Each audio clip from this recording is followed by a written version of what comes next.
আসসালামু আলাইকুম রহমতুল্লাহি ওয়া বারাকাতুহু। সম্মানিত ভাই এবং বোনেরা, গত সপ্তাহে আমরা সিরাতুন নবীর আলোচনায় শুনে এসেছি তবুকের যুদ্ধে যে তিনজন সাহাবী কোনো ওজর ছাড়াই যোগদান থেকে বিরত থেকেছেন, তাদের ব্যাপারে আল্লাহ রাব্বুল আলামিনের পক্ষ থেকে তাদের তাওবা কবুল না হওয়া পর্যন্ত, আল্লাহ তাআলা তাদের ফয়সালা করে না দেওয়া পর্যন্ত রাসূলুল্লাহ সাল্লাল্লাহু আলাইহি ওয়াসাল্লাম তাদের ব্যাপারে সামাজিক বয়কটের যে হুকুম দিয়েছিলেন সেটা প্রায় অনেক দিন ওনারা পার করলেন। এরপরে আল্লাহ তাআলা তাদের তাওবার ঘোষণা দিয়ে কোরআনে পাকের আয়াত যখন তেলাওয়াত করেছেন, তারপরে গিয়ে ওনারা আলহামদুলিল্লাহ সামাজিক বয়কটের থেকে মুক্তি পেয়েছেন এবং ওনারা আল্লাহ তাআলার শুকর আদায় করেছেন। এই যে তাবুক, গোটা তাবুকের যুদ্ধ বা যুদ্ধ আসলে তো হয়নি, কিন্তু অভিযান হয়েছে 50 দিনের এই অভিযান। এর মধ্যে রাসূলুল্লাহ সাল্লাল্লাহু আলাইহি ওয়াসাল্লামের কাছ থেকে আমরা কি শিখলাম, এবং এটা ছিল রাসূলুল্লাহ সাল্লাল্লাহু আলাইহি ওয়াসাল্লামের জিন্দেগীর সর্বশেষ অভিযান, যুদ্ধাভিযান। এরপরে তিনি আর মাত্র 1-1.5 বছর, 2 বছর বা 2 বছর আরো কম সময় হায়াত পেয়েছেন, এবং এই যুদ্ধ থেকে মুসলিম উম্মাকে তিনি অনেক কিছু শিখার ব্যবস্থা করে দিয়েছেন। সাহাবায়ে কেরামের তারবিয়া তালিমের পরবর্তী পর্যায়ে উম্মতে মুসলিমা যখন তাদেরকে আল্লাহ তাআলা কোনো দায়িত্ব দেবেন, কিভাবে তারা দেশ পরিচালনা করবেন, কিভাবে সমর অভিযান পরিচালনা করবেন, অনেক কিছু তারবিয়া সেখান থেকে আমরা পেয়েছি। সেগুলো অনেক শিক্ষাগুলোকে নিয়ে ওলামায়ে কেরাম ডিসকাশন করেছেন। আমরা তার কিছু শিক্ষা আজকে নেওয়ার চেষ্টা করব, যে তবুকের অভিযান থেকে মুসলিম উম্মার জন্য রাসূলুল্লাহ সাল্লাল্লাহু আলাইহি ওয়াসাল্লাম কি শিক্ষা দিয়েছিলেন এবং সাহাবায়ে কেরাম কি শিখলেন। একটি মদিনার ছোট্ট শহর কেন্দ্রিক যে মদিনার সমাজ গড়ে উঠেছিল, বদর উহুদ খন্দকের পরে আরেকটু পরিধি বাড়লো এবং আস্তে আস্তে করে বিভিন্ন কবিলার লোকগুলো ইসলামের ভিতরে প্রবেশ করার কারণে মদিনার রাষ্ট্র ব্যবস্থাটা ইনডাইরেক্টলি কিভাবে একটা পূর্ণতায় রূপ নিল। তার আগে মদিনা মক্কায় কোনো রাষ্ট্র ব্যবস্থা ছিল না, কবিলা কেন্দ্রিক, বংশ কেন্দ্রিক, বংশের এখনো যেভাবে পার্বত্য চট্টগ্রামে পাহাড়ি এলাকায় এরকম কবিলা ভিত্তিক, গোত্র ভিত্তিক এই জাতীয় যে সিস্টেম আছে, সেই সিস্টেম থেকে হঠাৎ করে একদিনেই কোনো বিপ্লব না করে রাসূলুল্লাহ সাল্লাল্লাহু আলাইহি ওয়াসাল্লাম দীর্ঘ মক্কা জীবনে 13 বছরও তার বিয়েতের কাজ করেছেন, কিন্তু মদিনায় 10 বছর বা এই 8-9 বছরে তিনি তবুক যুদ্ধের পর্যায়ে গিয়ে যেভাবে একটি সুন্দর রাষ্ট্রের গোড়াপত্তন করে দিলেন, এবং এটা আস্তে করে হয়ে গেল। হঠাৎ করে একদিন বিপ্লব করে, রক্তক্ষয়ী বিপ্লব করে তিনি কিছু করলেন না। মানুষকে তিনি বুঝিয়েছেন, কনভিন্স করেছেন, এবং সুন্দর ব্যবস্থা দিকে মানুষকে তিনি আকর্ষণ সৃষ্টি করে, উৎসাহিত করে, আগ্রহ পয়দা করে নিয়ে এসেছেন। আরবের এই যারা বিভিন্ন কবিলায় বসবাস করত, মরুদ্যানে বসবাস করত, যাযাবর প্রকৃতি ছিল, তারা কোনো রাষ্ট্র ব্যবস্থার কোনো সিস্টেমই জানার কথা না। তাদেরকে কিভাবে একটা সিস্টেমে তিনি নিয়ে এসেছেন, আবার এখানে ভুল ত্রুটিগুলোকে কিভাবে সংশোধন করতে হবে, বিশেষ করে ইসলামী রাষ্ট্র যদি কখনো কায়েম হয়, ইসলামী রাষ্ট্রের সেনাবাহিনী, তারপরে রাষ্ট্র পরিচালনার নিয়ম কানুন, শৃঙ্খলা, এবং কেউ যদি অন্যায় করে ফেলে তাকে শাস্তি কিভাবে দিতে হবে, সেভাবে সে কিভাবে সেটাকে মেনে নিবে। শুধু শাস্তি নয়, শাস্তি দিয়ে ইসলামের দিকে লোকদেরকে আনা যায় না, বরঞ্চ কেউ ভুল করে ফেললে তার ভিতরে রিয়েলাইজেশনের, অনুভূতির, যে আমি ভুল করেছি, তার শোধরানোর চিন্তা ব্যাপকভাবে কিভাবে দিয়ে মানুষকে কারেকশন করা যায়। ইসলাম এসেছে মানুষকে শাস্তি দেওয়ার জন্য নয়, অন্যায় করে ফেললেও মানুষকে কিভাবে শোধরানো যায়, সংশোধনের দিকে নিয়ে আসা যায়, এই সুন্দর ফর্মুলাগুলো আমরা এখান থেকে শিখি।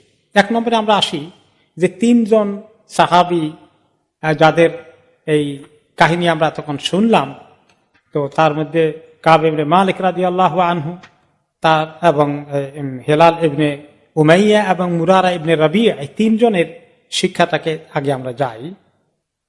1 নম্বরে হলো যে ওনারা 3 জন মিথ্যার আশ্রয় নেননি, ভুল করেছেন, নাফসের ওয়াসওয়াসায় পড়ে বড় ধরনের গুনাহ হয়ে গেছে আল্লাহ তাআলার কাছে। আল্লাহ তাআলা কাউকে অ্যালাউ করেননি অভিযানে না যেতে ওজর ছাড়া, কিন্তু তারা এটা করে ফেলেছেন। ওনারা চাইলে অন্যদের মতো মিথ্যা কথা বলে একটা মিথ্যা ওজর দেখিয়ে পার হয়ে যেতে পারতেন, কিন্তু ওনারা সত্যবাদিতাকে ধরেছেন। আল্লাহ তাআলা এই সত্য কথা বলাকে অনেক পছন্দ করে। আমি আপনি জীবনে ছোটখাটো অনেক বিপদে পড়ে যেতে পারি, একটু বেকায়দায় পড়ে যেতে পারি। সেখানে দুইটা রাস্তা আছে। একটা রাস্তা হলো যে একটু মিথ্যার আশ্রয় নিয়ে শর্টকাট কোন রকমের ঝামেলা থেকে না পড়ে পার হয়ে যাই, এটা একটা মানুষের খুব সহজ বুদ্ধি কাজ করে। আর একটা হলো যে আমি সত্যতার উপরে টিকে থাকবো, সত্যবাদিতার উপরে টিকে থাকবো, আমি কখনোই মিথ্যার আশ্রয় নেব না। তাহলে আল্লাহ তাআলার পক্ষ থেকে আমার জন্য দরজা খুলে যাবে। এই জন্য আল্লাহ তাআলা বলেছেন, ওমাই ইয়াত্তাকিল্লাহা ইয়াজআল লাহু মাখরাজা। যে ব্যক্তি সত্যি আল্লাহকে ভয় করে, আল্লাহকে ভয় করার কারণে হারামের দিকে গেল না, মিথ্যার দিকে গেল না, তাহলে আল্লাহ তাআলা তার জন্য কঠিন সমস্যার ভিতরেও একটা রাস্তা বের করে দেবেন। আল্লাহ তাআলা ওয়াদা করেছেন যে হকের উপরে থাকলে আল্লাহ তাআলা বিপদ আসলেও আল্লাহ তাআলা তাকে বিপদের কারণে একদম নিঃশেষ করে দেবেন না। আল্লাহ তাআলা তার প্রতি সন্তুষ্ট থেকে তাকে একটা রাস্তা বের করে দেবেন। কিছুক্ষণ পরীক্ষা হচ্ছে, একটু কষ্ট পার হয়ে যেতে হবে, কিন্তু শেষ পর্যন্ত সে ঠেকে যাবে না, শেষ পর্যন্ত সে অপমানিত হবে না, শেষ পর্যন্ত সে তার শানকে আল্লাহ তাআলা আরো বড় করে দেবেন। এটা আমরা শিখলাম যে ওনারা সত্যবাদিতার আশ্রয় নিয়েছেন। এবং এই জন্য আল্লাহ তাআলা কোরআনে পাকে সূরা তাওবাতেই বলেছেন। সূরা তাওবার মধ্যে সবচেয়ে বেশি একসঙ্গে যুদ্ধ সংক্রান্ত আয়াতগুলো এসেছে। এই তাবুক যুদ্ধ উপলক্ষে আল্লাহ তাআলা এতগুলো আয়াত নাজিল করেছেন, যেগুলো আমাদের জন্য অনেক শিক্ষণীয় আছে। সেখানে এই সূরা তাওবারই 119 নম্বর আয়াতে আল্লাহ তাআলা বলেছেন, বা'দা আউযু বিল্লাহি মিনাশ শাইতানির রাজীম, ইয়া আইয়ুহাল্লাযীনা আমানুত্তাকুল্লাহা ওয়া কুনু মা'আস সাদিকিন। হে ঈমানদারগণ, আল্লাহকে ভয় করো এবং তোমরা সবসময় সত্যবাদীদের সঙ্গে থাকো। তোমাদের উঠা বসা চলাফেরা যেন যারা সত্য কথা বলে এদের সঙ্গে চলাফেরা করো। যদি তুমি অসত্য কথা যারা বলে, মিথ্যা কথা যারা বলে, যারা কথা বানাই বলতে পারে, এদের সঙ্গে বেশি চলাফেরা করো না, তাহলে ওদের অভ্যাস তোমাদেরকে নষ্ট করে ফেলবে, তোমাদেরকে ওয়াসওয়াসা দেবে, কুমন্ত্রণা দেবে যে ওইরকম করিতে পারা যায়, দেখা যায়। সত্যবাদীদের সঙ্গে থাকো। এবং সত্য কথা বলার কি সওয়াব আছে? একটি হাদিসে রাসূলুল্লাহ সাল্লাল্লাহু আলাইহি ওয়াসাল্লাম বলেছেন, মানুষ যখন সত্য কথা বলে, ইয়াসদুকু, সত্যবাদিতার পথে থাকে, সৎ পথে থাকে, তখন আল্লাহ তাআলা তার মুখে দিয়ে সহজে কোনো মিথ্যা কথা আসে না। আল্লাহ তাআলা তার প্রতি এত খুশি হয়ে যান, ইকতাবু ইনদাল্লাহি সিদ্দীকান, আল্লাহ তাআলার কাছে তার যে লিস্ট আছে, আল্লাহর কাছে যে সত্যবাদীদের লিস্ট আছে, এই লিস্টের মধ্যে তার নাম ঢুকে যায় এবং তার পরিচয় হয়ে যায় সিদ্দীক। সিদ্দীক হলো ঈমানদারদের মধ্যে ভেরি হাই লেভেল। আর কোন লোক যখন সহজেই মিথ্যা কথা বলে, মিথ্যা ইউজ টু হয়ে যায়, মিথ্যা কথা বলা খুবই ইজি, মিথ্যা কথা বলে কত লোককে ধোঁকা দিয়েছে, সব জায়গায় পার হয়ে গেছে মনে হয় যেন। তো এরকম এক্সপার্ট মিথ্যাবাদী হতে হতে মিথ্যা তার একদম রোগ হয়ে যায়, কোনো জায়গায় সত্য কথা মনে হয় যেন বলতে পারে না। তখন এই ব্যক্তির পরিচয় হয়ে যায় আল্লাহ তাআলার কাছে, নাম ঢুকানো হয় কাযযাব হিসাবে, মিথ্যাবাদীদের তালিকায় তার নাম লেখা হয়ে যায়। তো আল্লাহর কাছে কোনো ব্যক্তি যদি যায়, তার নাম লেখা আছে মিথ্যাবাদীদের তালিকায়, তাহলে তার হাসর কি হতে পারে চিন্তা করে দেখি আমরা। নাউযুবিল্লাহ, এরকম পরিস্থিতি থেকে আল্লাহর কাছে আমরা পানা চাই। তাহলে সত্যবাদিতার কারণে 3 জন সাহাবীকে আল্লাহ তাআলা তাদের তওবা পাবলিকলি কোরআনে নাজিল করে ডিক্লেয়ার করে দিলেন। এত শানদার তারা হয়ে গেলেন। এই একটুখানি অল্প কদিনের অপমান কিচ্ছু না, এখন সবাই তাদেরকে মোবারকবাদ জানাচ্ছে। তাদের জন্য তাদের শানটা আগের তুলনায় একটু কমে নেই, আরো বেড়ে গেছে। কারণ তাদের কথা, 3 জনের কথায় কোরআন শরীফে তাদের কথা উল্লেখ করে আল্লাহ তাআলা আয়াত নাজিল করেছেন। সুবহানাল্লাহ। এরপরে আরেকটা শিক্ষা আমরা এবার যাই এই 3 জনের ঘটনা থেকে। সেটা কি? যে কেউ যদি কোনো সময় কোন সিস্টেম, ইসলামী রাষ্ট্রের অথবা ইসলামী কোনো প্রতিষ্ঠানের সঙ্গে যদি কেউ কোনো ধরনের উল্টাপাল্টা কিছু করে, নীতি বিরোধী কিছু করে ফেলে, শরীয়ত বিরোধী কিছু করে ফেলে, তাহলে তাকে কিছু শাস্তি দেওয়া যেতে পারে। মনে করেন ইসলামী কোন প্রতিষ্ঠানে লেখাপড়া করে, কোন মাদ্রাসা ইসলামী শিক্ষা, তাহলে সেখানে ক্লাসে দুষ্টুমি করেছে, ক্লাসের পরিবেশ নষ্ট করেছে, টিচারকে ঠিকমতো পড়াতে দেয়নি, যেটা এই দেশে একটা কমন সমস্যা। ক্লাসরুম কন্ট্রোল করা টিচারদের বিরাট হেডেক। পড়াবে কি, আগে সব বাচ্চাদেরকে ঠিক রাখা, গন্ডগোল করে না, এটা হলো মহা এক বিপদ। এই কারণে অনেক টিচাররা এই দেশে ক্লাস থেকে শিক্ষকতা থেকে বিদায় নেয়, কারণ ছাত্রদেরকে কন্ট্রোল করা যায় না, আর মারধর করার কোন নিয়ম তো নাই। তো নবী করিম সাল্লাম এই তিনজনকে এক ধরনের কি বলা যায়, এটাকে ডিটেনশনের মতোই দিলেন আর কি, যে তোমরা গৃহবন্দী হয়ে থাকবে, তোমাদের সঙ্গে কথা বলবে না, এক ধরনের বয়কট। এটার থেকে এই ডিটেনশনের কিছু মিল আছে।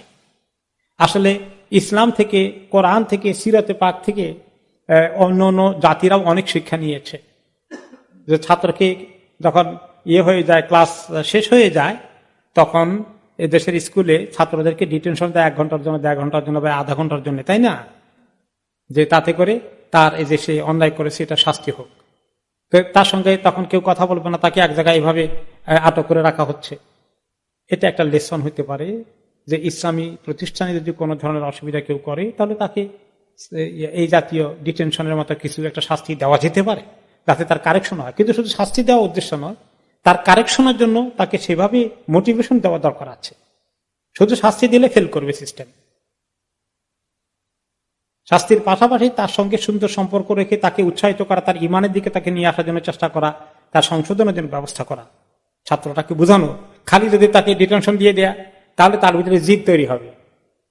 তাকে টিচার আবার ডাকবে, বলে শোনো, সবাই বাড়িতে চলে গেলে তুমি বসে আসো, এখন দেখছো কেন হয়েছে জানো, তুমি কি করেছিলে, তোমার এখন মনে পড়ে? তাহলে সামনের দিকে তুমি এরকম পরিস্থিতি আর কি ফেস করতে চাও, তুমি এরকম করো না, তাহলে তো তুমি সবার সঙ্গে ছুটি হলে বাড়িতে চলে যাবে।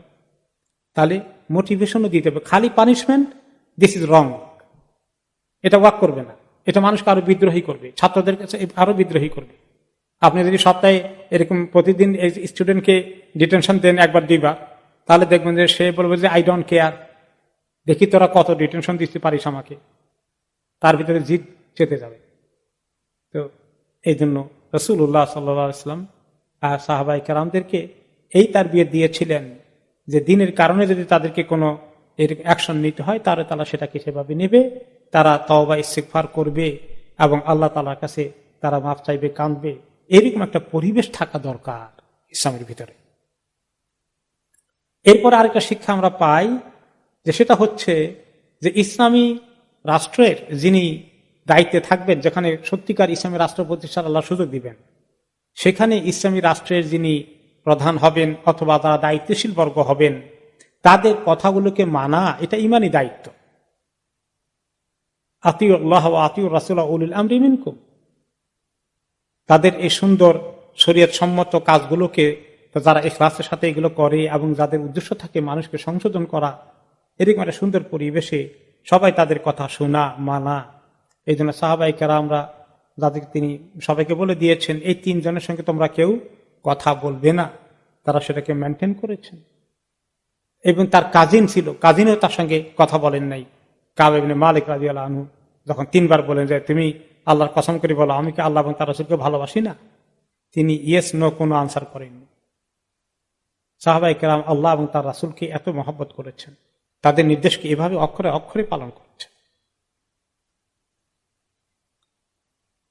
তারপরে হচ্ছে যে শত অবস্থাতেও সাহাবায়ে কেরাম তাদের ইমানে এত মজবুতি ছিল যে তাদেরকে কখনোই আল্লাহ এবং তার রাসূল থেকে বিগড়ানো যায়নি। এটা শাস্তি ফেস করছেন, কিন্তু ইমানের বলে বলিয়ান যে আল্লাহ তাআলার এই ফয়সালাকে, নবী করিম সাল্লাল্লাহু আলাইহি ওয়াসাল্লামের সিদ্ধান্তকে অনেকদিন পর্যন্ত মেনে নিলেন, সবার সঙ্গে সামাজিক বয়কটটাকে মোকাবিলা করলেন ধৈর্যের সাথে। কষ্ট অনেক হয়েছে, কিন্তু কোনো রিয়াকশন দেখাননি, কোনো রিয়াকশন দেখাননি। এমনকি তাদের সামনে আরো বড় পরীক্ষা এসে গেল যখন কাব ইবনে মালিক রাদিয়াল্লাহু আনহুর কাছে রোমান বাদশার চিঠি আসলো। সে লিখে পাঠালো, আমি জানি যে তোমার নবী তোমাকে তোমাদের ওই মুহাম্মদ সাল্লাল্লাহু আলাইহি ওয়াসাল্লাম কথা বললে যে তিনি তোমাদেরকে কিভাবে কষ্ট দিচ্ছেন, তোমার প্রতি অন্যায় সিদ্ধান্ত চাপিয়ে দিয়েছেন, তোমাকে সামাজিক বয়কট করে হেনস্থা করা হয়েছে, আসো আমি তোমাকে সাহায্য করব, আমার এখানে দরকার চলে আসো, আমি তোমাকে তার বিরুদ্ধে যুদ্ধ করার জন্য, প্রতিশোধ নেওয়ার জন্য তোমাকে আমি হেল্প করব। কিন্তু তিনি ডাকে সাড়া দেননি। তাদের ঈমান এমন ছিল এবং তারা দিনকে, আখিরাতকে প্রাধান্য কিভাবে দিয়েছেন, আল্লাহ এবং তার রাসূলের মহব্বত। আর এই সময় যে কোনো পরিস্থিতিতেই মানুষের মন যখন দুর্বল থাকে তখন কিন্তু শয়তানের সুযোগ নেওয়া খুব ইজি হয়ে যায়, ইসলামের দুশমনরা কাজে লাগাতে পারে। এইটাও আমাদের জন্য শিক্ষা যে ইসলামের দুশমনরা খালি অপেক্ষায় থাকবে যে মুসলিম উম্মার মধ্যে কিভাবে কিছু লোককে শয়তানের তরিকা নিয়ে ইসলামের ক্ষতি করা যায়। ওনারা সেখানে শক্তভাবে এই পরিস্থিতি মোকাবিলা করেছেন। এমনকি কাব ইবনে মালিক রাদিয়াল্লাহু তাআলা বললেন, যখন রোমান বাদশাহ চিঠি পেলাম, আমি বললাম যে হায় রে, আমি কি মুসিবতে আসি, আল্লাহর দুশমন আমাকে টার্গেট করে ফেলেছে, আমাকে ব্যবহার করতে চায়, তাহলে আমি কত নিচে নেমে গেছি। উনি আরো পেরেশান হয়ে গেছেন, আল্লাহ আমি এই লেভেলে চলে গেলাম, আল্লাহর দুশমন আমার প্রতি সহানুভূতি দেখা।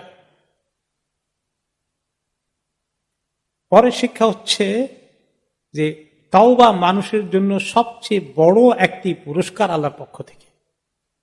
গুনাহ আমরা তো সবাই করি, কিন্তু গুনার পরে যদি আমরা তাওবা করে ফেলি তাহলে এই তাওবাটা আল্লাহ তাআলার কাছে অনেক বড় নিয়ামত হয়ে যায়। গুনার কারণে তাওবা কবুল হয়ে গেলে পুরস্কারটা এত বড়, বান্দার অবস্থা তাওবার আগে, গুনার আগে যে ভালো ছিল তার থেকে আরো কয়েক গুণ ভালো হয়ে গেল এখন সে। কারণ কি? আল্লাহ তাআলা কোরআনে বাকি বলেছেন, যারা নিজের উপর জুলুম করেছে তাদেরকে তিনি বলে শোনাচ্ছেন, লা তাকনাতু মির রাহমাতিল্লাহ, তুমি অনেক গুনাহ করে ফেলেছো, আল্লাহর রহমত থেকে বঞ্চিত হয়ে না। ইন্নাল্লাহা ইয়াগফিরুয যুনুবা জামিআ, আল্লাহ তাআলা তো সব গুনাহ মাফ করে দেন। তুমি আল্লাহর কাছে সেভাবে আসো, চাও, এই আশা নিয়ে, ভরসা নিয়ে, এই তাওয়াক্কুল করে, সিরিয়াস তওবা করে আল্লাহর কাছে তুমি আসো, আসো, আল্লাহ তোমাকে ফেরত দেবেন না, আল্লাহ তোমাকে বরণ করে নেবেন, আল্লাহ তোমাকে কবুল করবেন। আল্লাহ তাআলা যদি তোমার তওবাকে কবুল করে তাহলে তোমার জন্য কি আছে? গুনাহগারের জন্য কি আছে? তওবা কবুল হয়ে গেলে শুধু গুনাহ মাফ নয়, আরো বড় পুরস্কার আছে। ফাউলাইকা ইউবাদদিলুল্লাহু সাইয়্যাতিহিম হাসানাত, এই লোকগুলোর জন্য শুধু তওবা কবুল হয়ে গুনাহ মাফ নয়, তাদের যে গুনাহ করেছিল ওই গুনাহগুলোকে আল্লাহ তাআলা এখন নেকি বানিয়ে দিবেন। সুবহানাল্লাহ, আল্লাহ তাআলার কুদরত, আল্লাহ তাআলার রহমতের কোন সীমা আছে? পৃথিবীতে কোন মানুষ যদি আপনার কাছে অন্যায় করে, আপনাকে খুবই কষ্ট দিয়েছে, পরে একসময় আসলে আপনি মাফ করে দেন, এখন বেচারা এত ভাবে বলে মাফ না করিয়ে পারেন না, নিজের কাছে সংকোচ লাগে, তো বলে আচ্ছা যা মাফ করে দিলেন, কিন্তু বনের ভিতরে এখনো কষ্ট আছে, যায় না সহজে কষ্ট, ঠিক না? এটা আমাদের এরকম হয়। আর যদি বলি যে না ঠিক আছে, তুমি যখন করছে তোমাকে আমি এখন আরো অনেক কিছু দিয়ে দেবো, পুরস্কার দিব, অনেক কিছু দিব, এর দূর কেমনি যাবো, মন থেকে তো সরাইতেই পারি না এখন। কিন্তু আল্লাহ তাআলা এত গফুরুর রহিম, তিনি সবগুলো মাফ করে দিয়ে আরো অতিরিক্ত গুনাহগুলোকে এখন নেকি বানিয়ে দিচ্ছেন। তাহলে তওবা মুমিনের জন্য একটা বিরাট নিয়ামত। তওবা যদি কবুল হয়ে যায় সেই ব্যক্তির শান যে কত আল্লাহর কাছে বেড়ে যায়। এই জন্য আমাদের গুনাহগুলোর কথা মনে করে যখনই মনে পড়ে তওবা করা উচিত, এবং এত আশা করি যে আমার আল্লাহ তো, আমি যে বলছি চোখের পানি ফেলেছি, আমার আল্লাহ এটাকে ফেরত দেবেন না, এই কনফিডেন্স নিয়ে। কারণ আমার আল্লাহ এত গফুর, এত রহিম, তিনি নিজে বলে দিয়েছেন কোরআনে পাকে, তিনি যে কথা বলেছেন সেই কথা কি তিনি কার্যকরী করবেন না? এটা কি আমাদের মতো এই কাজ করে এত টাকা দেবো পরে আর দেয় না? তো আল্লাহ তাআলা যে কথা বলবেন সেই কথা তিনি ঠিক রাখবেন না? ইন্নাল্লাহা লা ইউখলিফুল মিআদ, আল্লাহ তো কখনো ওয়াদা ভঙ্গন করেন না। এই শিক্ষা আমরা পেলাম যে ওনারা কেমন খুশি হয়েছে তওবা করার কারণে। ওনারা জানেন তওবার মধ্যে কি নিয়ামত আছে। যখনই আল্লাহর পক্ষ থেকে এই সংবাদ ওনাদের কাছে চলে গেল, ওনারা কি করলেন? সাজদায় পড়ে গেলেন।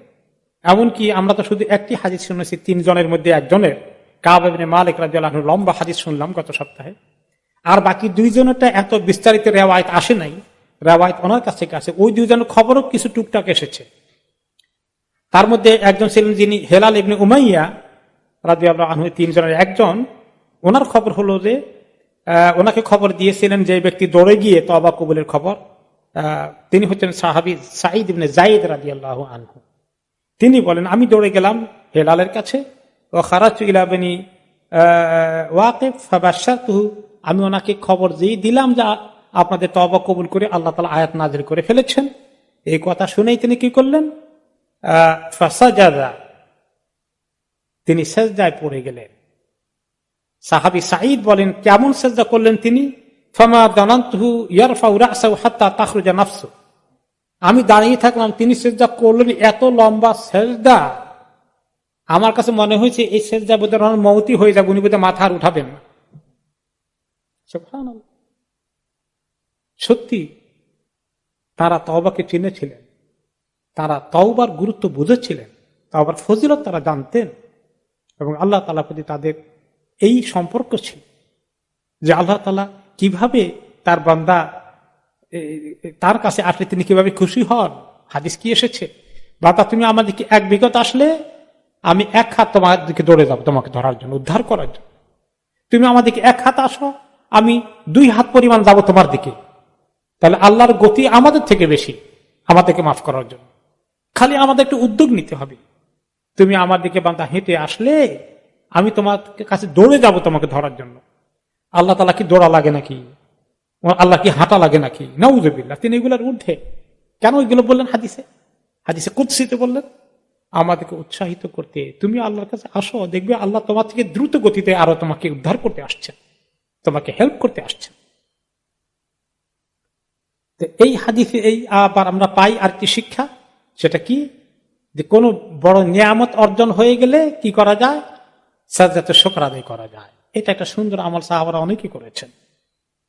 তাহলে সাজদার আমলটা একটা বড় কোন নিয়ামত হয়ে গেলে বান্দা সিজদা করে ফেলে, তো আল্লাহ তাআলার কাছে তো আসলে নিয়ামতটা কার কারণে হয়েছে, কে দিয়েছেন নিয়ামতটা? আল্লাহ তাআলা দিয়েছেন। আমি সবার আগে আমার আত্মীয় স্বজনকে বলার আগে, হ্যাঁ দেখো দেখো আমি 1st ক্লাস পেয়েছি, দেখো আমার বাংলাদেশে যারা এখন আছে ব্রিটিশ হাই কমিশনে ভিসার ইন্তজার করে অ্যাপ্লাই করে বসে আছেন, পাওয়ার পরে দৌড় দিবে, আগে বাড়িতে ফোন করবে অথবা দৌড় দিবে, পেয়ে গেছি।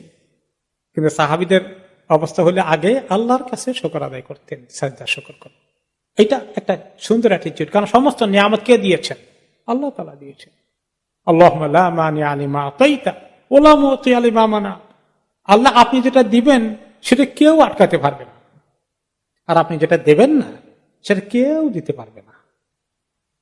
ওয়ালা ইয়ানফাউ যাল জাদ্দি মিনকাল জাদ, আর আপনি দিতে চাইলে অথবা আপনি আটকে রাখলে উদ্ধার করে দিবে সেখান থেকে, সেটা করে দিবে, সেটা বন্ধ করে দিবে চেষ্টা তদবির করে। এই তদবিরের ক্ষমতা কারো নেই। বান্দা এই কথা চিন্তা করে আল্লাহ তাআলার কাছে আসে। সমস্ত নিয়ামত আল্লাহর কাছ থেকেই আসে। যত ভালো জিনিস আমি আপনি পেয়েছি সব আল্লাহ তাআলার কাছ থেকে এসেছে। এই জন্য নিয়ামতের শুকর আদায় করার জন্য প্রতিদিন সকালে আল্লাহ তাআলা আমাদেরকে আল্লাহ শুকর আদায় করার জন্য রাসূলুল্লাহ সাল্লাল্লাহু আলাইহি ওয়াসাল্লামের মাধ্যমে আমাদেরকে সুন্দর জিকির দিয়েছেন। তার মধ্যে একটা জিকির কি আছে? নিয়ামতের শুকরের জিকির। আল্লাহুম্মা মা আসবাহা বি মিন নি'মাতিন আও বি আহাদিন মিন খালকিকা ফামিনকা ওয়াহদাক লা শারীকা লাক ওয়ালাকাল হামদু ওয়ালাকাশ শুকর। আল্লাহ, আমার কাছে যে নিয়ামতটা আজকে সকালে আসছে, বা সকালে যত নিয়ামত নিয়ে ঘুম থেকে আমি উঠেছি, অথবা অন্য কারো কাছে যদি আজকে সকালে কোনো নিয়ামত থাকে, যত নিয়ামত নিয়ে তারা ঘুম থেকে উঠলো, এই সমস্ত নিয়ামত গুলো শুধু আপনার কাছ থেকে এসেছে, আর কারো কাছ থেকে আসে। প্রতিদিন সন্ধ্যায় ওই জিকিরটা আবার আছে, আল্লাহুম্মা মা আমসা বি মিন নি'মাতিন আও বি আহাদিন মিন খালকিক ফামিনকা ওয়াহদাক লা শারীকা লাক। এই সন্ধ্যায় আমি যে ঘুমোতে যাচ্ছি, বা আমার সন্ধ্যা হলো আমার জীবনে, আমার সুন্দর স্বাস্থ্য, আমার কিছু টাকা পয়সা এখনো ব্যাংকের মধ্যে ভালোই আছে, আমার সুন্দর বাড়ি করে ফেলেছি, আমার সুন্দর বাচ্চা কাচ্চা দিয়েছেন, যাই আছে, এই যেগুলো আমার পাশে আমাকে যেগুলো মালিক বানিয়ে দিয়েছেন আল্লাহ, এগুলো সব একমাত্র আপনার কাছ থেকে আসছে। দুনিয়ার যার কাছে যা আছে সবই আপনার কাছ থেকে পাওয়া। কাজে সমস্ত প্রশংসা আল্লাহর জন্য। আপনার কোনো শরিক নেই। আমাকে এই নিয়ামত দেওয়ার ব্যাপারে কারো কোনো কন্ট্রিবিউশন নাই। হ্যাঁ, কেউ হেল্প করতে পারে, তার হেল্প কবুল করবেন কি করবেন না আল্লাহর খুশি, তাকে কাজে লাগানোর জন্য আল্লাহ তাআলা তাকে দিয়ে হেল্প করাইতে পারেন, কিন্তু আসল স্যাংশন যিনি করেছেন তিনি হচ্ছেন কে? আল্লাহ রাব্বুল আলামিন। তো এই আল্লাহর কাছে এই নিয়ামত পাওয়ার সঙ্গে সঙ্গে তার শুকর আদায় করা সবচেয়ে জরুরি। সাজদা সবসময় না করতে পারলেও কমপক্ষে কোন সুসংবাদ পেয়ে গেলে একটি দোয়া আমরা যদি করে ফেলি, ছোট্ট এক লাইনের একটি দোয়া, যদি যে কোনো সুসংবাদ আসে, যে কোনো ভালো কিছু অ্যাচিভ হয়ে যায়, যে কোনো ভালো কিছু পেলেন, ছোট হোক বড় হোক, আনন্দ লাগছে, তাহলে এটার কৃতজ্ঞতা প্রকাশ করি আল্লাহ তাআলার কাছে কিভাবে? আলহামদুলিল্লাহিল্লাযী বিনি'মাতিহি তাতিম্মুস সালিহাত। সে আল্লাহর যাবতীয় প্রশংসা, কৃতজ্ঞতা, যার নিয়ামতের বদৌলতে সমস্ত ভালো কাজগুলো সম্পন্ন হয়ে যায়, সমস্ত ভালো কাজ অ্যাচিভ হয়ে যায়, অর্জন হয়ে যায়, যার নিয়ামতের বদৌলতে, সেই আল্লাহ শুকর আদায় করছি। এই ছোট্ট যদি সেজদা করার মতো সুযোগ না থাকে, অন্তত এই দোয়াটা করে নেওয়া উচিত। এরপরে আরেকটা জিনিস শিখলাম তিন সাহাবীর আমলের মধ্যে, যে কেউ ভালো কোনো সাংঘাতিক বিপদে আছেন, এই সময় একটা বড় সুখবর দিয়ে দিলে তাকে একটু পুরস্কার দেওয়া, খুব সুন্দর কাজ এটা। এটা একটা, সে আপনাকে এত বড় সুসংবাদ দিলেন আর আপনি তাকে খালি মুখে বিদায় করে দিলেন, এটা একেবারে কৃপণতার লক্ষণ, বখিলির লক্ষণ। আরবদের কতগুলো সুন্দর অভ্যাস আছে, এগুলোর মধ্যে একটা ছিল যে তারা কিছু তার নিজের গায়ের কাপড় খুলে দিয়েছে। অবশ্য তখনকার জমানায় তো দরিদ্র অবস্থা, সহজে এক জোড়া কাপড় নেওয়া এত সহজ না, এটার ভ্যালু ছিল। এবং এটা আরবদের একটা স্টাইল ছিল, তার ভালো চাদর থাকলে, ভালো জিনিস থাকলে ওটা দিয়ে গিফট করে দিতেন, এবং সাহাবীরা তাই করেছিলেন। এরপরে আমরা আরেকটি শিক্ষা পেলাম এই তিনজনের কাহিনী থেকে, যে যখন বিপদ থেকে উদ্ধার হয়ে গেছেন, মুক্তি পেয়েছেন, তওবা কবুল করে ফেলেছেন, আল্লাহ এই খুশি প্রকাশ করতে খালি আলহামদুলিল্লাহ ছোট্ট একটা সেজদা দিয়েই দায়িত্ব পালন না, যে আল্লাহ আমি আপনার রাস্তায় অনেক দান করতে চাই। কি বলেন এক সাহাবী, যে আমার সব সম্পত্তি দিয়ে দেব, দরকার নাই, ওই সামান্য একটু আছে, এটা আমার ফ্যামিলি চলবে। তিনি বলছেন না, আল্লাহ তাআলা তোমাকে উপকার করেছেন, সব আল্লাহকে এখন শোধ করে দিয়ে দিবা, দরকার নয়, আল্লাহ তাআলা এরকম তোমার থেকে চান না। তো বলে তাহলে অর্ধেক দিয়ে দিই, অর্ধেক টু মাচ, তাহলে 3/1 দিই, ম্যাক্সিমাম 3/1 দাও, সেটাও অনেক বেশি। তোমার সন্তানদেরকে যদি তুমি একটু ভালো হালতে রেখে যাও, এটা অনেক ভালো, যে সব আল্লাহর কাছে দান করে দিয়ে তোমার সন্তানরা মানুষের কাছে পরে হাত পাতবে, তার চেয়ে তাদের জন্য রেখে দেওয়াটাই ভালো। তাহলে এই যে তারপরেও দান করার মেন্টালিটি, বিপদে আপদে খুশি সকল হালতে দান করা, এটা একটা সুন্দর জিনিস। আল্লাহ আপনি এত কিছু সুখবর দিলেন, আপনি একটুও দান করছেন না, ডাজন্ট লুক নাইস। এই হলো 3 সাহাবীর জীবন থেকে শিক্ষা। এখন আপনি গোটা তাবুকের অভিযানের 50 দিনের মধ্যে, এবং বিশাল অভিযান, সবচেয়ে বড় অভিযান, 30,000-এর অধিক সেনাবাহিনী সদস্য নিয়ে তিনি গিয়েছেন, যুদ্ধ না হয়ে ফেরত এসেছেন। লাভ হলো কি, হিসাব নিকাশ কি, এগুলোর অনেক বিষয় এখানে জানার আছে। 1 নম্বর হলো যে আল্লাহ তাআলা এই তবুক যুদ্ধের উপলক্ষে মুসলমানদেরকে তখন বলে দিলেন যে তোমাদের অনেক দায়িত্ব আছে, তোমাদের সঙ্গে যখন দুশমনের মোকাবিলা হবে, তখন তোমরা সেখানে ডাক আসলে ইসলামী রাষ্ট্রের পক্ষ থেকে ডিফেন্ড করার জন্য, দুশমনের মোকাবিলা করার জন্য যখন ডাক আসবে, সাড়া দিতে হবে। সে কথা সূরা তাওবার মধ্যে আল্লাহ তাআলা বলেছেন, সুন্দর করে সূরা তাওবার 38 থেকে 39 নম্বর আয়াতের মধ্যে, ইয়া আইয়ুহাল্লাযীনা আমানু মা লাকুম ইযা ক্বিলা লাকুম ইনফিরু ফি সাবিলিল্লাহি ফাকালতুম ইলাল আরদ।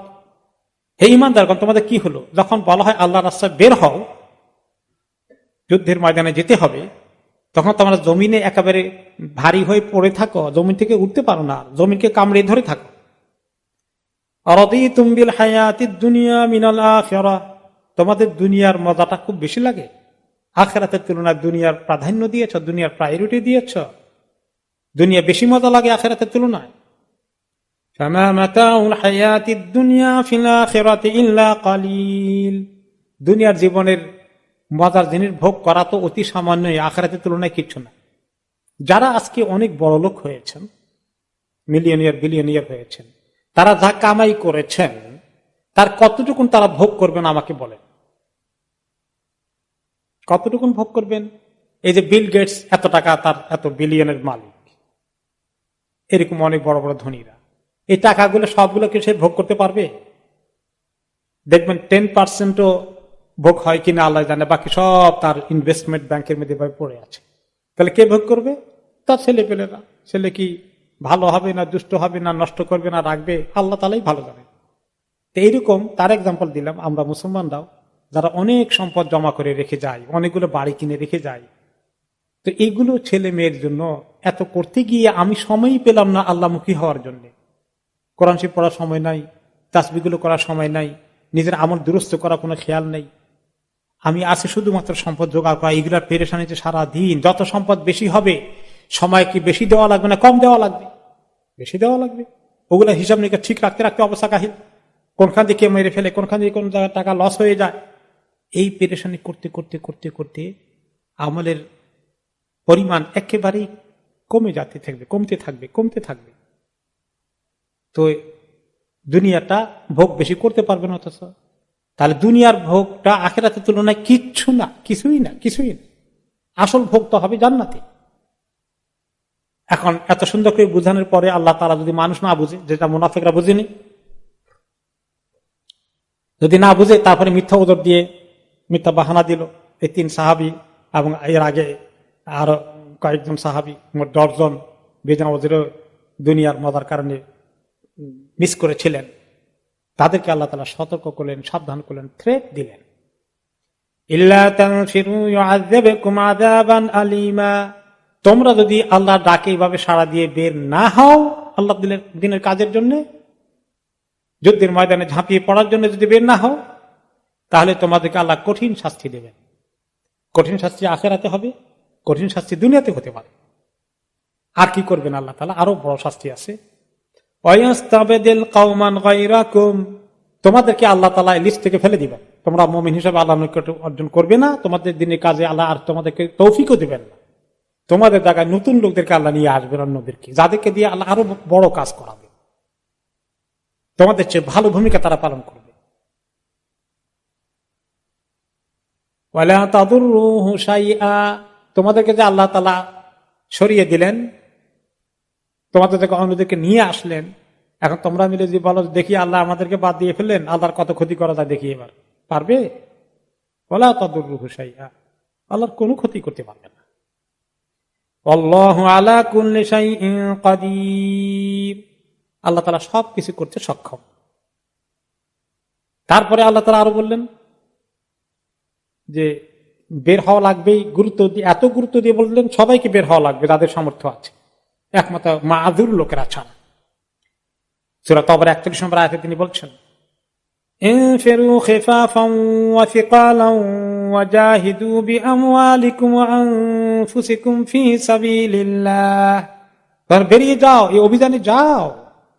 যাদের অনেক কিছু নেওয়ার, খাদ্য সামগ্রী, অনেক প্রস্তুতি আছে, তারাও বের হও। যাদের নেওয়ার মতো তেমন কিছু নাই, অল্প আছে পরিমাণ, এটা সহকারে বের হয়ে যাও।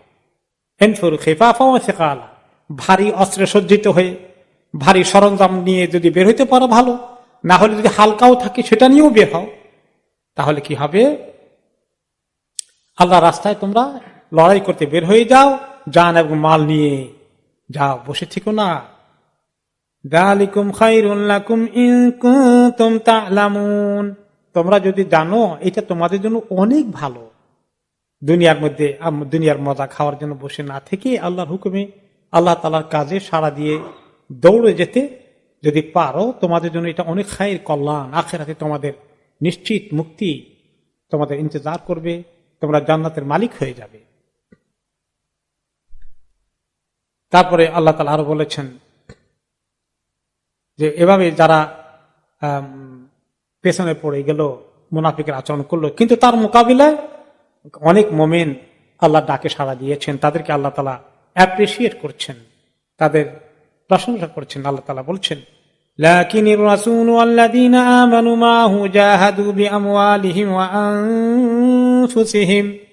মুনাফিকদের বিপরীতে মুমিনদের মধ্যে আল্লাহর রাসূল থেকে শুরু করে তার পরবর্তী পর্যায়ে ঈমানদারগণ তারা কোনো সংকোচ করেনি, পিছপা হয়নি, তারা দোদুল্যমানতায় থাকেনি, আর তারা ওনার সঙ্গে এগিয়ে এসেছে। জাহাদু বিআমওয়ালিহিম ওয়া আনফুসিহিম, তাদের জান মাল নিয়ে তারা জিহাদে ঝাঁপিয়ে পড়েছিল। ওয়াউলাইকা লাহুমুল খায়রাত ওয়াউলাইকা হুমুল মুফলিহুন, এই লোকগুলোর জন্য সমস্ত কল্যাণ তাদের জন্যই একমাত্র, এবং তারাই হচ্ছে সত্যিকার কামিয়াব সফল কাম। আর যারা খুব জ্ঞানী মনে করেছে, বুদ্ধিমান মনে করেছে, ফাঁকি দিয়ে নিজেকে নিরাপদে রেখে দিয়েছে, তারা বুদ্ধিমান নয়, তারা আসলে বোকা। যে ছেলে কষ্ট করে লেখাপড়া করে আপনার পরীক্ষায় পাশ করে, অনেক কষ্ট করে পরীক্ষা ভালো রেজাল্ট করেছে, আর যে ছেলে ক্লাসে দুষ্টমি করেছে, ফাঁকে দিয়েছে, কাজ ঠিক মতো করেনি, রেজাল্টের দিন আসে তার কি অবস্থা, মুখটা কালো। আমাদের এই প্রতিষ্ঠানেরই এখানে আমাদের লন্ডন ইস্ট একাডেমিতে পড়ে, তো দুই ছেলে, তো এক ছেলে ভালো আর আরেক ছেলে খালি ফাঁকি দেয়, লেখাপড়া করে, ক্লাসে শুধু দুষ্টামি করে, খালি দুষ্টামি করে। তো যখন রেজাল্ট আসলো, জিসিএসসি রেজাল্ট, যে ছেলেটা দুষ্টমি করেছে তার চেহারা, তো যে ছেলেটা মোটামুটি ভালো পাস করেছে সে আমাকে বলল যে ছেলেটা খুব দুষ্টমি করতে ক্লাসে, তার রেজাল্ট নিতে এসে তার চেহারা এত মলিন হয়ে গেল, এত কালো হয়ে গেল, তার চেহারা দেখে আমার খুব কষ্ট হয়েছে। ভালো ছেলেটা বলে আর কি, যে ভালো রেজাল্ট করেছে। তো আর টিচাররা বলতেছিল যে আজকে তুমি এত দুঃখিত, ক্লান্ত কেন? কারণ সারা বছর টিচারদেরকে ক্লাসে কষ্ট দিয়েছে। তো ক্লাসে কষ্ট দেয় কেন? ফুর্তি করে, যোগ করে, আনন্দ করে, বাকিদেরকে হাসায়, ডিস্টার্ব করে। এতে এই দুষ্টুমিতে একটা এনজয়মেন্ট, তাই না? খুব এনজয় করেছে সে, আর এই অল্প সময় এনজয় করলো সামান্য, আর ক্ষতিটা অনেক বড় হয়ে গেল। আর যারা কষ্ট করে লেখাপড়া করেছে, তাদের রেজাল্টটা ভালো এসেছে, তাদের কপালটা খুলে গেল। তো আল্লাহ তাআলা সেই কথাই বলছেন যে সত্যিকার কল্যাণ কাদের জন্য, সত্যিকার কামিয়াব কারা হলো? মুমিনগণ।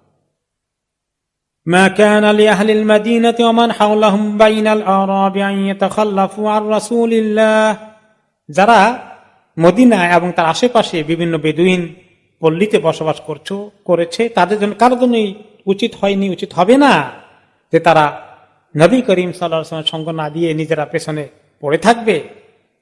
ওয়ালা ইয়ারগাবু বিআনফুসিহিম আন নাফসিহি, রাসূলুল্লাহ সাল্লাল্লাহু আলাইহি ওয়াসাল্লাম যাবেন, ওনার প্রতি ওনার কে বাদ দিয়ে নিজেরা আরামে থাকবে আর উনি কষ্ট করে যাবেন, এটা কি কোনো মুমিন চিন্তা করতে পারে? যালিকা বিআন্নাহুম লা ইউসিবুহুম যামাউন ওয়ালা নাসাবুন ওয়ালা মাখফাসাতুন ফি সাবিলিল্লাহ, এবং যারা কিছু ওজরওয়ালা ছিল এদের কথাও আল্লাহ বলছেন যে যারা সবর করেছে, যখন তৃষ্ণা পেয়েছে, কষ্ট পেয়েছে, ক্লান্ত হয়েছে, ক্ষুধায় কষ্ট পেয়েছে আল্লাহ রাস্তায়, ওয়ালা ইয়াতাউনা মাউতিআন ইয়াগীদুল কুফফার, আর তারা যে কঠিন পথ পাড়ি দিয়েছে, যেটা পাড়ি দিয়ে তারা আল্লাহর দুশমন কাফেরদের মনে তারা কষ্ট দেওয়ার চেষ্টা করেছে। ওয়ালা ইয়ানালুনা মিন আদুইন নাইলান ইল্লা কুতিবা লাহুম বিহি আমালুন সালিহ, আর এই যে তারা দুশমনকে হামলা করার জন্য প্রস্তুতি নিয়ে গিয়েছে, তাদেরকে মানসিকভাবে হলেও পরাস্ত করে দিয়েছিল, এই কাজগুলো যতগুলো পদক্ষেপ তারা দিয়েছে, প্রত্যেকটি দিন রাতের পদক্ষেপের বিনিময়ে তাদের আমল নামে আমলে সালেহ লেখা হয়েছে। ইন্নাল্লাহা লা ইউযিউ আজরাল মুহসিনিন, নেককারদের কোনো আজরকে, কোনো পুরস্কারকে আল্লাহ তাআলা কখনো নষ্ট করবেন না। নেক আমলকে সুরক্ষিত করে আল্লাহ রেখে দেবেন কিয়ামতের দিন পুরস্কার দেওয়ার জন্য। তাহলে এই তবুক অভিযানের মধ্যে আল্লাহ তাআলা মুমিনদেরকে তার দ্বীনের জন্য অত্যন্ত প্রয়োজন মতো ত্যাগ, কোরবানি, জান মাল নিয়ে এগিয়ে আসার আহ্বান জানালেন, এবং যেখানে দরকার হয় সেখানে পিছপা হয়ে গেলে কি ক্ষতি হতে পারে সে সম্পর্কে মুসলিম উম্মাহকে আল্লাহ সতর্ক করলেন, সাবধান করলেন। 2 নম্বর শিক্ষা হচ্ছে, এই যুদ্ধের সময় রাসূলুল্লাহ সাল্লাল্লাহু আলাইহি ওয়াসাল্লাম সবসময় শুরা করতেন, পরামর্শ করতেন বিভিন্ন বিষয় যখন আসতো। আপনারা দেখেছেন সিরাতের আলোচনার মধ্যে আবু বকর সিদ্দিক রাদিয়াল্লাহু আনহু বলেন, ইয়া রাসূলুল্লাহ, সবাই পিপাসায় কষ্ট পাচ্ছে। ওমর রাদিয়াল্লাহু আনহু আবার এসে বলেন, খাওয়ার কষ্ট হচ্ছে, ইত্যাদিগুলো এক এক সময় এক একটা দিলে তখন তিনি পরামর্শ শুনতেন এবং পরামর্শ করতে করতে তিনি অনেক সিদ্ধান্ত দিয়েছেন। আচ্ছা ঠিক আছে ইয়া রাসূলুল্লাহ, একটু দোয়া করেন, এখন তো পিপাসা সবার প্রাণ ফেটে যাচ্ছে। তিনি আল্লাহ তাআলার কাছে দোয়া করে দিলেন এবং বললেন যে ওইখানে পানির একটা শুকনো আছে, হ্রদ আছে বা একটা ঝর্ণাধারা আছে, সেখানে যাওয়া পর্যন্ত একটু কষ্ট করে ওখানে যাই। তারপরে সেখানে গিয়ে তিনি যখন আল্লাহর কাছে দোয়া করলেন, পানি শেষ হয়ে গেছে, অল্প পানির মধ্যে পড়ে ফু দিলেন, আল্লাহ তাআলা পানির ফোয়ারা বের করে দিলেন। এগুলো সবগুলো যখন যে পরামর্শ আসছে তিনি পরামর্শ ভিত্তিক তাদের সঙ্গে চলেছেন। শুধু তিনি যেটা আল্লাহ তাআলার ওয়াহী, যেখানে পরামর্শের দরকার নাই সেখানে তো পরামর্শ নেন নাই, কিন্তু যেগুলো টেকনিক্যাল বিষয়, স্ট্র্যাটেজিক বিষয়, পরিকল্পনার বিষয়, এগুলোর ক্ষেত্রে তিনি সবসময় পরামর্শ করতেন, শুধু নিজের ডিক্টেটরশিপ চালিয়ে দিতেন না। যেমন তবুকের যুদ্ধে যখন তিনি পৌঁছলেন সেখানে, ইতিমধ্যেই রোমান সম্রাট খবর পেয়ে গেল যে তারা এই বেদুইনরা মদিনা থেকে এত দূর 3 সপ্তাহের জার্নি করে, 2 সপ্তাহের জার্নি করে তারা এদূর পর্যন্ত এসেছে। তখন সে ভয় পেয়ে গেল, এত দূর থেকে তারা 30,000 বাহিনী আসছে, তার মানে তাদের মনোবল তো সাংঘাতিক শক্ত। তখন সে ভয়ে তার সৈন্য গুটিয়ে প্রস্থান করা শুরু করে দিল রোমান সম্রাট। চিন্তা করে দেখেছে, রোমান বাহিনী আর আগালো না।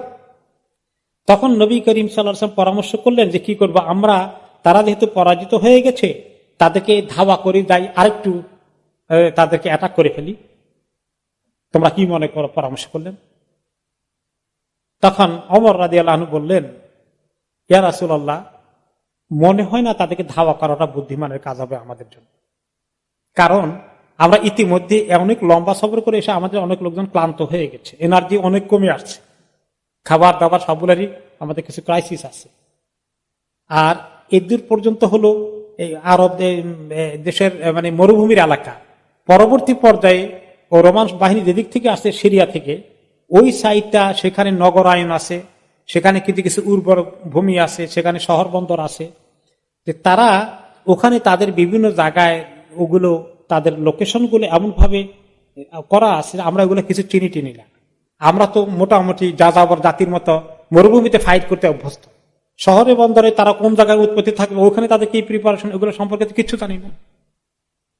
তো এই জন্য মনে হয় না যে ইয়া রাসূলুল্লাহ, আর তাদের প্রায় 2.5 লক্ষ সৈন্যবাহিনী নিয়ে আসছিল রোমান সম্রাট, 2.5 লক্ষ, 30,000 কারণে সে খবর পেয়ে চলে গেল। যাই হোক, তো তিনি ওমর রাদিয়াল্লাহু আনহু যখন পরামর্শ দিলেন, ইয়া রাসূলুল্লাহ, এত বিশাল বাহিনীর মোকাবিলায় আপনার ক্লান্ত বাহিনী নিয়ে যাওয়াটা ফার্দার এদের পর্যন্ত আল্লাহ তাআলা আমাদেরকে অনেক সাহায্য করেছেন, বোঝা ঠিক হবে না। তো রাসূলুল্লাহ সাল্লাল্লাহু আলাইহি সাল্লাম শেষ পর্যন্ত ওনার পরামর্শকে খুব গুরুত্ব সহকারে নিলেন এবং তিনি বলেন, ঠিকই বলেছে, তাহলে চলো আমরা ফেরত চলে যাই, আমাদের অনেক কাজ হয়ে গেছে, এটাও আমাদের কম হয়নি, যথেষ্ট অর্জন হয়েছে। অর্জন কি হয়েছে একটু পরে আমরা দেখবো ইনশাআল্লাহ। তো এটা একটা শিক্ষা যে ইসলামী রাষ্ট্র পরিচালনা যারা করবেন তাদের কিভাবে পরামর্শ ভিত্তিক রাষ্ট্র পরিচালনা করতে হবে। এক ব্যক্তি, এক নেতা, এক দেশ, এই জাতীয় চিন্তা যে সারা বছর করে মানুষেরা, সুযোগ পেলেই নিজেকে দেশের মালিক মনে করে, বাস তিনি এত বড় ফেরাউন হয়ে যান। যে ইসলাম কি শিখায়? পরামর্শ। মাখাবা মান ইস্তাশারা ও মানাদিমা মান ইস্তাখারা, যে ব্যক্তি পরামর্শ করে সে কখনো ব্যর্থ হবে না, যে ব্যক্তি ইস্তেখারা করে সে কখনো আফসোস করবে না। তিনি পরামর্শ, এই আমরা পরামর্শ শিক্ষা, যে কোনো ইজতেমাই যে কোনো কাজে পরামর্শ করে কাজ করা, এমনকি পারিবারিক কাজে, পরিবারের ব্যাপারে একটা ডিসিশন নেবেন আপনি, পারিবারিক কোনো বিষয়, সেখানেও পারিবারিকভাবে শুরা করেন, পরামর্শ করেন। ও আমরুহুম শুরা বাইনাহুম, আল্লাহ তাআলা বলে দিয়েছেন মুসলমানদের প্রত্যেকটি কাজ নিজেদের মধ্যে পরামর্শ করে হবে। কেউ কেউ মনে করে কোন ইসলামী সংগঠন পরিচালনা করতে খালি শুরা লাগে, নো, আপনার ঘরের ভিতরে শুরা লাগবে। পরিবারের ছেলেটা কোন লাইনে লেখাপড়া করবে, তারপরে আপনার কখন কি বড় ধরনের খরচপত্র করতে, মানে কেনাকাটা করা লাগবে, অর্থাৎ আসবাবপত্র ইত্যাদি গুলো চেঞ্জ করতেছি, আপনি ঘরের কর্তা, আপনার যেটা মধ্যে সেটা করলেন, বাকিদের কোনো পরামর্শই নেন না, এটা ভালো তরিকা না।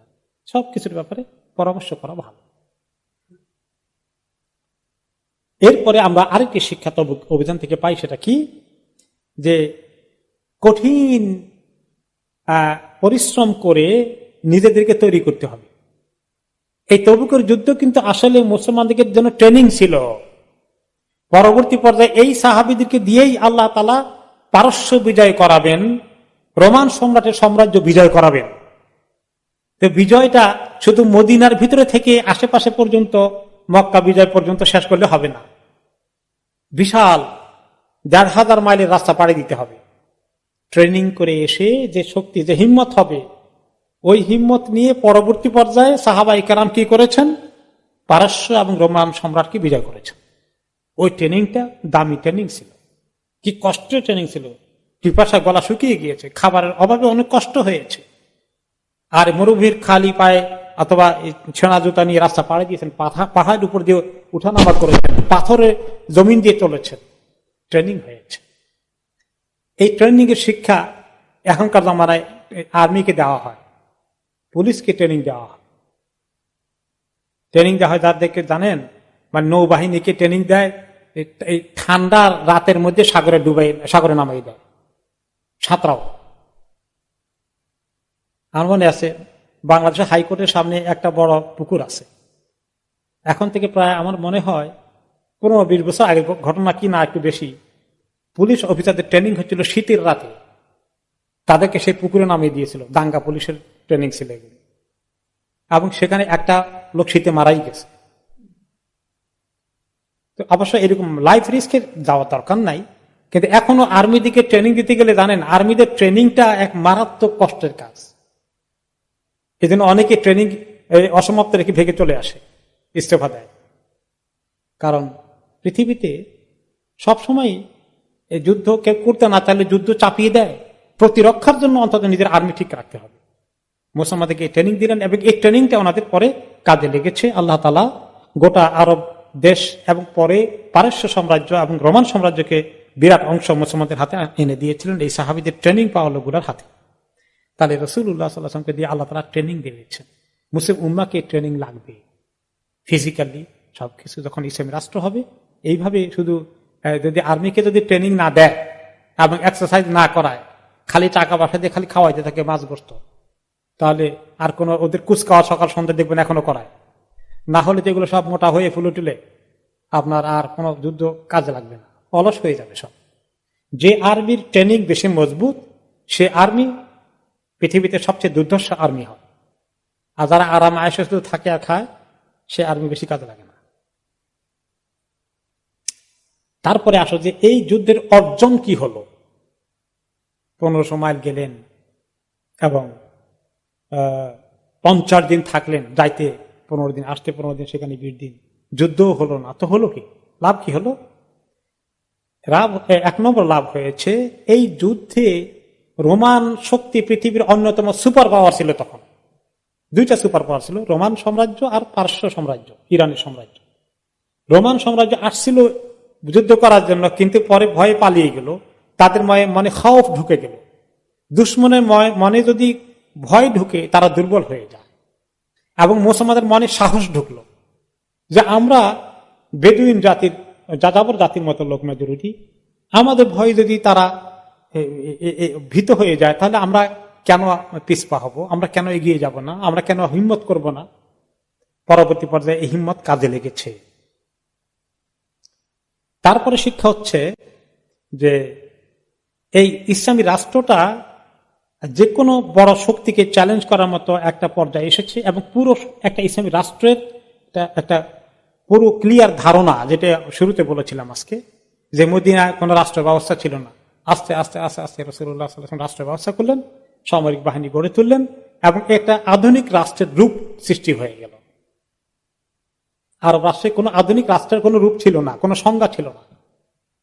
আশেপাশে বিভিন্ন রাষ্ট্রের সংজ্ঞা আছে, কিন্তু আরব দেশের মধ্যে সব বিভিন্ন কবিলা, উপজাতি, জাতি উপজাতি মিলে তিনি একটি রাষ্ট্রে পরিণত করলেন, এবং তিনি সেখানে গিয়ে এটাকে কনফার্ম করে দিলেন যে তোমরা একটা শক্তি, তোমরা একটা রাষ্ট্র, তোমাদের একটা মিশন আছে লাইফের মধ্যে, আগামীতে তোমরা কি করবে, তোমাদের অনেক কাজ আছে।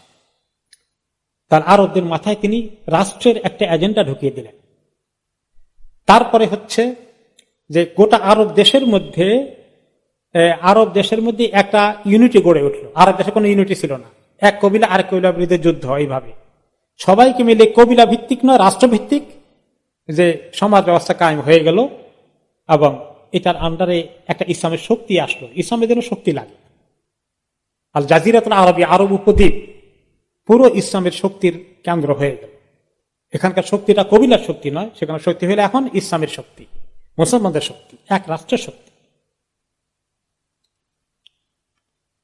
এই অর্জনগুলো হওয়ার হলো, যেটা পরবর্তী পর্যায়ে ওনার ইন্তিকালে পরেই দেখা গেল, যেটা শুরুতে বলেছিলাম যে আবু বকর রাদিয়াল্লাহু আনহুর সময় আস্তে মুসলিম রাষ্ট্রের সীমা বাড়লো। ওমর রাদিয়াল্লাহু আনহুর সময় তো প্রায় অর্ধেক পৃথিবী ওনার আন্ডারে চলে আসলো।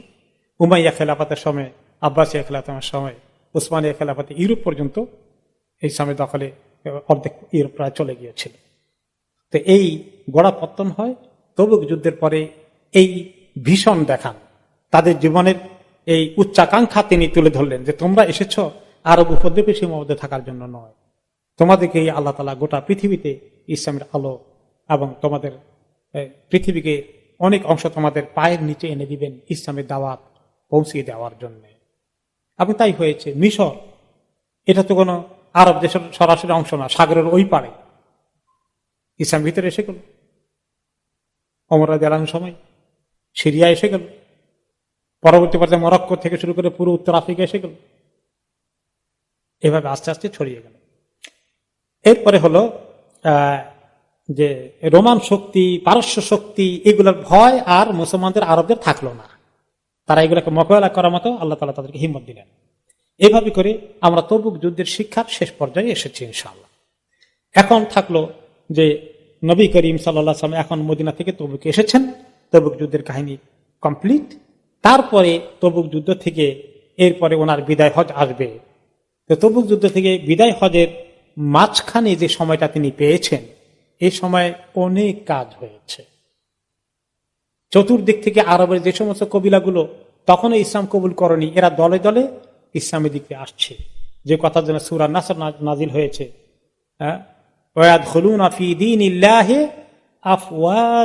দলে দলে বিভিন্ন কবিলা থেকে এসে মদিনা ইসলাম কবুল করা শুরু করেছে।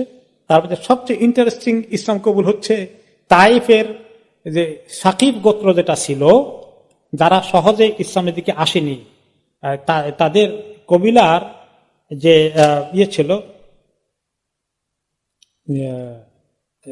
সাকিব গোত্র, হাওয়াজেনের লোকেরা অনেক ইসলাম কবুল করে ফেলেছিল তাইফ যুদ্ধের পরে। একটা গোত্র তাইফের ইসলাম কবুল করে, কিন্তু আরেকটি বড় গোত্র যারা আরো উঁচু জায়গায় আশ্রয় নিয়েছিল, নবী করিম সাল্লাল্লাহু আলাইহি ওয়াসাল্লাম বহুদিন অবরোধ করে তাদেরকে পরাস্ত করতে পারেননি।